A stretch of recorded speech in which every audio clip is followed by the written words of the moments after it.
Okay, so today's lesson is about alphabet soup, and it's about enough to make a grown man cry, and it has. Trying to learn all these technical jargon about what it is that we're doing. Okay, so SEO, that is search engine optimization, and it means optimizing your website so that search engines can find you. But I've got news for you. We've already figured out that other people have got their engine optimization done on their site. Okay, so that's one of the big keys. It's big idea number one in the course.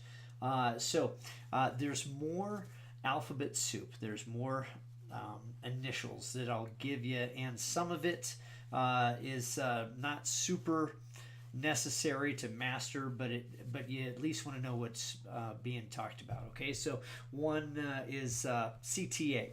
When I say CTA, I mean the call to action. Call to action means call now, or give me your email. Whatever the action is that you want your customer to take. That's the command that you give at the end of your sales copy, usually at the end of it, to prompt them to take action. Okay. Funnel. What's a funnel? Well, that's not alphabet soup, but it's something else.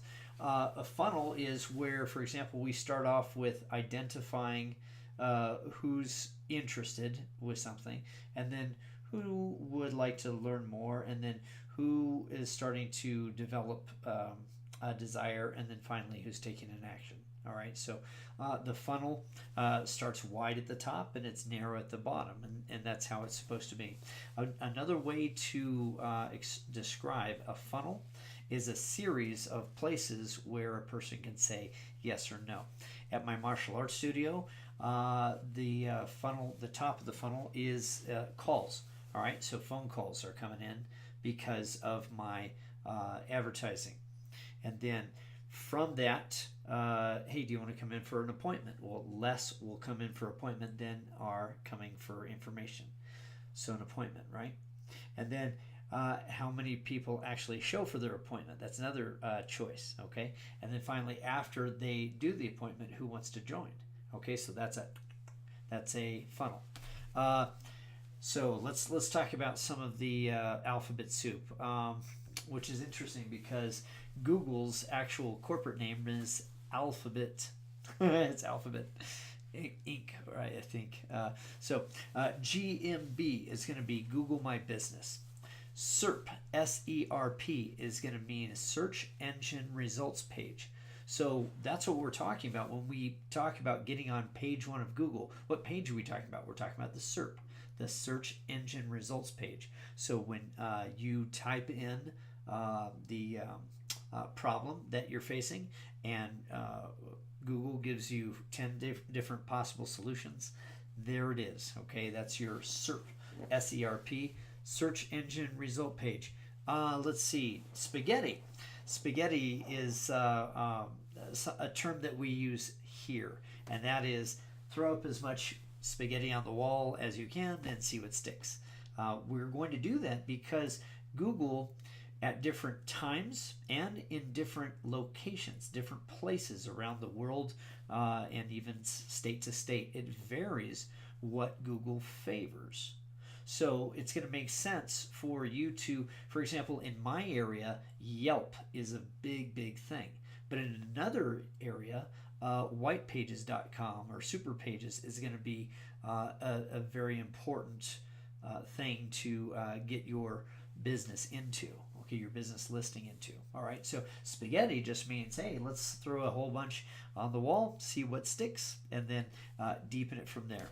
Okay, width and depth, that's another concept that we're going to be talking about in the class. Width is how many different various places your content can live, and it's usually going to be skin deep. It's going to just be your name, address, phone. Oh, there's another piece of alphabet soup. NAP. When I say NAP, I'm not talking about go Betty bye. I'm talking about your name, address, phone information. Okay, so width is how many places your content can live. Depth is how rich and detailed that content can be. On your blog, it can be infinitely deep, right? But here's a problem. After you put layer after layer and document after document about why your business is relevant to Google, when Google changes its algorithm, there goes all of your relevance too. Okay, so I believe in being wide and deep. We're going to talk about that in one of our sessions. But anyway, so these are some of the alphabet soup. Okay, CTA, GMB, SERP, NAP, and gee, how about your USP? That's your unique selling proposition. I'll have a whole section on that later on. Okay, if there's anything that you come across that you don't know, ask in the group. Okay, and I've also included a link to kind of a dictionary for digital marketing. These are terms and abbreviations that are common to digital marketers. Okay, we don't have to get super technical jargony, but we're going to need to have some foundation. So that's what this section here was about. Okay, we'll see you out there, and happy hacking.